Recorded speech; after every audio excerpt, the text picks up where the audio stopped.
இதுக்கு நான் சோறும் குழம்பு வச்சுருந்தாலே சீக்கிரம் முடிச்சிருக்கலாம். அப்படி நான் ரொம்ப நேரம் எடுத்து பண்ண ரெசிபி தான் இந்த mashed potato with mushroom cream sauce. அதை இன்றைக்கி எப்படி பண்ண போகிறோன்னு சொல்ல போகிறேன். ஸோ வாங்க நம்ம வீடியோக்குள்ளே போகலாம். இன்றைக்கி நம்ம மஷ்ரூம் க்ரீம் சாஸ் தான் பண்ண போகிறோம். அதுக்கு ஃபஸ்ட்டு இந்த வெங்காயத்தை வந்து நம்ம சின்ன சின்னதாக சாப் பண்ணிக்கலாம்.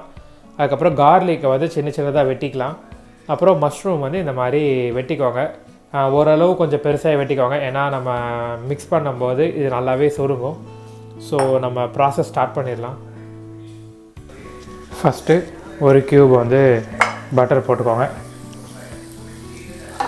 அப்புறம் ஆலிவ் ஆயில் வந்து ஒரு ஸ்பூன் கிட்ட ஊற்றிக்கோங்க. இப்போ நம்ம கார்லிக் வந்து போட்டுருவோம். இதோடய நம்ம என்ன பண்ணலான்னா வெட்டி வச்சுருந்த வெங்காயத்தையும் போட்டுருவோம். போட்டுட்டு ஒரு வாட்டி நல்லா மிக்ஸ் பண்ணி விட்டுக்கோங்க.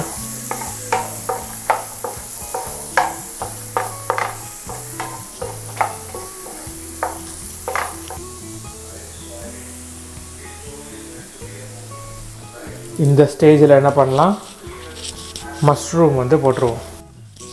போட்டுட்டு நல்லா இந்த வெங்காயத்தோட மஷ்ரூமை நல்லா மிக்ஸ் பண்ணி விட்ருங்க.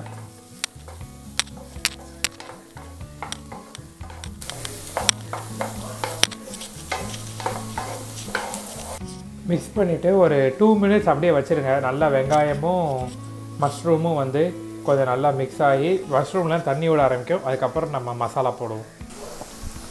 நான் சொன்ன மாதிரி தண்ணி விட ஆரம்பிச்சிருச்சு. இந்த நேரத்தில் ஒயிட் பெப்பர் பவுடர் வந்து போட்டுக்கோங்க. இதுக்கு ஒயிட் பெப்பர் பவுடரே போடுங்க. போட்டு ஒரே ஒரு வாட்டி மிக்ஸ் பண்ணிடுவோம். இப்போ நம்ம சூப் மாதிரி தான் பண்ண போகிறோம். அதனால் இப்போ என்ன பண்ணலான்னா ஃப்ளேமை ஆஃப் பண்ணிட்டு இதிலேருந்து கொஞ்சம் மஷ்ரூமை மட்டும் நம்ம எடுத்து அரைச்சிருவோம். இந்த இவ்வளோ மஷ்ரூம் மட்டும் இருக்கட்டும். நம்ம இந்த மஷ்ரூம் மட்டும் எடுத்து கொஞ்சம் தண்ணி ஊற்றி நல்லா அரைச்சிட்டு நம்ம இந்த மஷ்ரூம் வச்சு நம்ம இன்றைக்கி சூப் பண்ணிடுவோம். ஓகே, இந்த ஸ்டேஜில் என்ன பண்ணலாம், லைட்டாக மிக்ஸ் பண்ணிவிட்டு நம்ம அதை வந்து இந்த மாதிரி பேஸ்ட்டாக அரைச்சிட்டேன் மிச்சம் உள்ளதை. ஸோ லைட்டாக நம்ம வந்து கொஞ்சம் சூடானோன்னே, ஏன்னா நான் அரைக்கும் போது இதை கொஞ்சம் ஆஃப் பண்ணிட்டேன். ஆஃப் பண்ணிவிட்டு தான் நம்ம வந்து அரைச்சோம். இப்போ இந்த ஸ்டேஜில் என்ன பண்ணலான்னா ஃப்ரெஷ் க்ரீம் மில்க் இருக்கிற அதை வந்து ஊற்றிடுவோம்.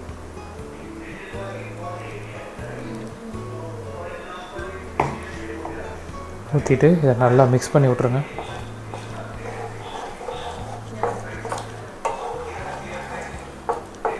இப்போது நம்ம அரைச்சி வச்ச அந்த மஷ்ரூமை வந்து இதோட மிக்ஸ் பண்ணிடுவோம்.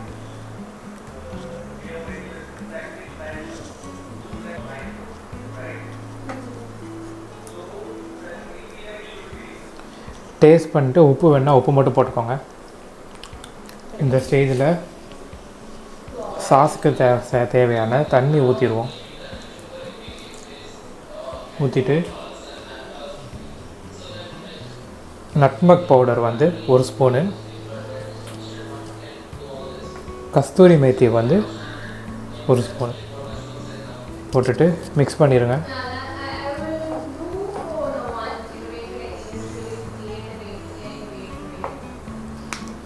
இந்த ஸ்டேஜில் என்ன பண்ணலான்னா அரகனை போட்டுக்கலாம்.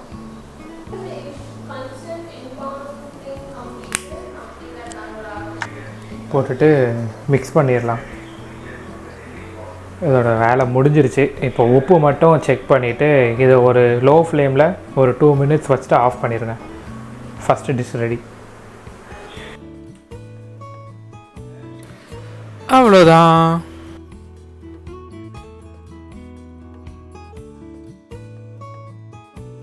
நெக்ஸ்ட் நம்ம வந்து மேஷ்டு பொட்டேட்டோ பண்ண போகிறோம்.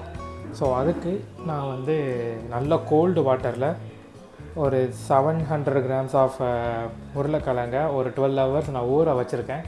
அதுக்கப்புறம் இப்போ நம்ம இதை பீல் பண்ணி திரும்ப ஒரு 10 மினிட்ஸ் கிட்ட ஊற வச்சுட்டு நம்ம ப்ராசஸ் ஸ்டார்ட் பண்ணலாம். ஃபஸ்ட்டு நம்ம பீல் பண்ணிடலாம். எப்போவுமே நான் என்ன பண்ணலான்னா நல்லா கோல்டு வாட்டரில் திரும்ப ஒரு 10 மினிட்ஸ் வச்சுருங்க. வச்சுட்டு அந்த கோல்டு வாட்டரோடையே வந்து நீங்கள் பாயில் பண்ண ஸ்டார்ட் பண்ணுங்கள். அப்போ தான் வந்து இந்த மேஷ் பொட்டேட்டோவுக்கு உருளைக்கிழங்கு நல்லா வேகும். ஸோ ஒரு 10 நிமிஷம் ஊறட்டும். அதுக்கப்புறம் நம்ம என்ன பண்ணலான்னா, இதை சின்ன சின்னதாக நம்ம வந்து கட் பண்ணிடுவோம். கட் பண்ணி வேக வச்சா தான் வந்து நம்மளுக்கு கொஞ்சம் சீக்கிரம் வேகும். அதே மாதிரி நம்மளுக்கு அந்த மேஷ் பண்ணுறதுக்கும் ரொம்ப ஈஸியாக இருக்கும். ஸோ நம்ம அதுக்கேற்ற மாதிரி இப்போ ட்ரை பண்ணலாம். ஒரு 5 மினிட்ஸ் மட்டும் வந்து கோல்டு வாட்டரில் ஊறட்டும். ஏன் கோல்டு வாட்டரில் ஊற சொன்னேன்னா, அப்போ தான் வந்து அந்த உருளைக்கிழங்குல உள்ள அந்த டாக்ஸிசிட்டி வந்து வெளியில் போகும். ஸோ அதனால் கொஞ்சம் நேரம் வந்து கோல்டு வாட்டரில் ஊற வச்சுட்டு நம்ம வந்து பாயில் பண்ண ஸ்டார்ட் பண்ணிடலாம். அதாவது கட் பண்ணிவிட்டு பாயில் பண்ண ஸ்டார்ட் பண்ணிடலாம். ஓகே, 10 மினிட்ஸ் வந்து நல்லா ஊறிடுச்சு. இப்போ நம்ம என்ன பண்ணலாம், இதை வந்து சின்ன சின்னதாக கட் பண்ணிடுவோம்.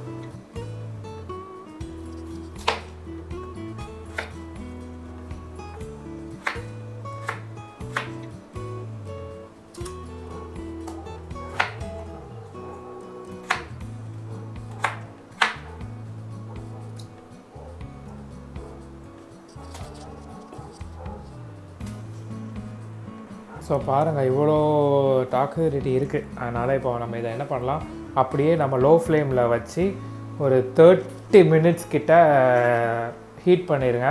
அதில் 10 மினிட்ஸ் வந்து 10 to 15 மினிட்ஸ் லோ ஃப்ளேம்லேயும், அதுக்கடுத்து 10 to 15 மினிட்ஸ் ஒரு மாதிரி மீடியம் ஃப்ளேம்லேயும் வச்சு குக் பண்ணுங்கள். பொட்டேட்டோ வந்து நல்லா வெந்துடும். நம்மளுக்கு மசிக்கிறதுக்கும் ஈஸியாக இருக்கும்.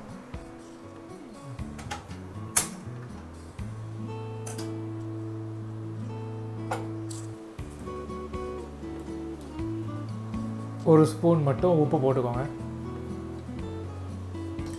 அதுதான், ஒரு 30 மினிட்ஸ்க்கு எதுவுமே பண்ணாதீங்க. அது பாட்டுக்கு பாயில் ஆகட்டும். பாயில் ஆனதுக்கப்புறம் நம்ம வந்து நெக்ஸ்ட்டு ப்ராசஸ் என்னங்கிறத பார்க்கலாம். பொட்டேட்டோ வந்து ரெடி ஆகிடுச்சு. இப்போ மேஷ் பொட்டேட்டோ வந்து மேஷ் பண்ணுறதுக்கு முன்னாடி நம்ம என்ன பண்ணலான்னா, ஒரு க்ரீம் மாதிரி ஒன்று ரெடி பண்ணுவோம். அதுக்கு பட்டர் போட்டுக்கோங்க.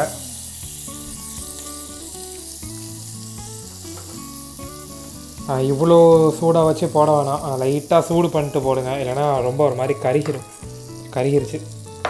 பட்டரை சூடு பண்ணிடாதீங்க. பட்டரை போட்டுட்டு அப்படி க்ரீம் ஊற்றிடுங்க. நான் இங்கே தப்பு பண்ணிட்டேன். ஸோ அந்த தப்பு நீங்களும் பண்ணிடாதீங்க. ஓகே, இப்போ க்ரீம் ஊற்றிடலாம். இப்போ நல்லா நம்ம மிக்ஸ் பண்ணி விட்ருவோம்.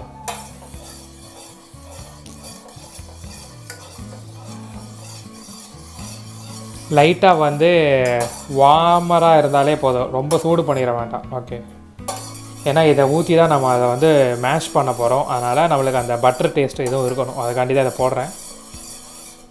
இது எல்லாமையும் பண்ணலாம், பட் இதுதான் வந்து ஒரிஜினல் ரெசிபி.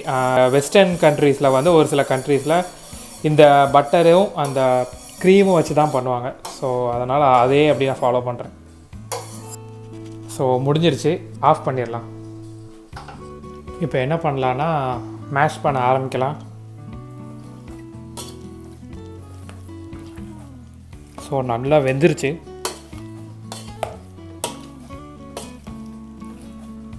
இந்த ஸ்டேஜில் நம்ம என்ன பண்ணலாம், இந்த மில்க்கும் க்ரீமும் பட்டரும் போட்டிருக்கோம்ல, அது ஃபஸ்ட்டு கொஞ்சோண்டு ஊற்றிக்கோங்க.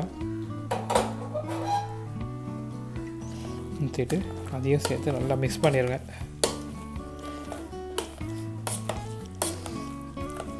நல்லா க்ரீமியாக இருக்கணும்.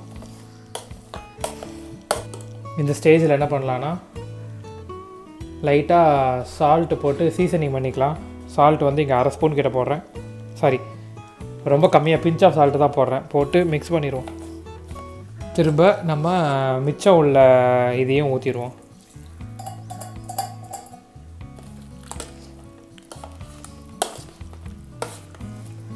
இப்போது இந்த ஸ்டேஜில் நம்ம என்ன பண்ணலான்னா, பெப்பர் போட்டுக்குவோம். பிளாக் பெப்பர் போட்டுக்கோங்க.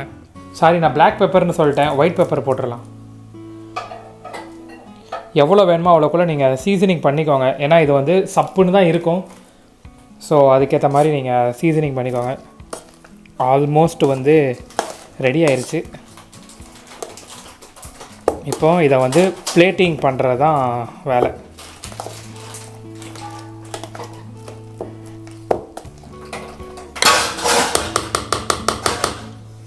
பாருங்கள், இந்த டெக்ஸ்சரில் நல்லா க்ரீமியாக வரணும். ஃபைனலாக முடிஞ்சிருச்சு கைஸ். இதோட ப்ராசஸ் டைம் வந்து ரொம்பவே அதிகம்தான். பட் எப்போயாவது ஒரு வாட்டி சாப்பிடும்போது உங்களுக்கு உண்மையிலே இந்த டிஷ் வந்து ரொம்ப நல்லாயிருக்கும்னு நான் நம்புகிறேன். ஸோ இப்போ நம்ம பிளேட்டிங் பண்ணிடலாம்.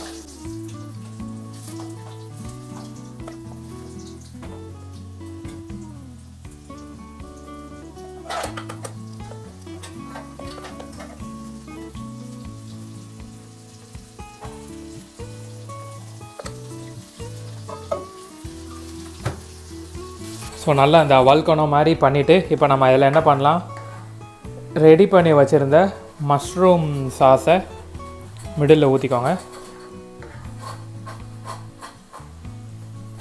இது நீங்கள் வந்து எந்த கறினாலும் வச்சு சாப்பிட்லாம், உண்மையிலே சூப்பராக இருக்கும்.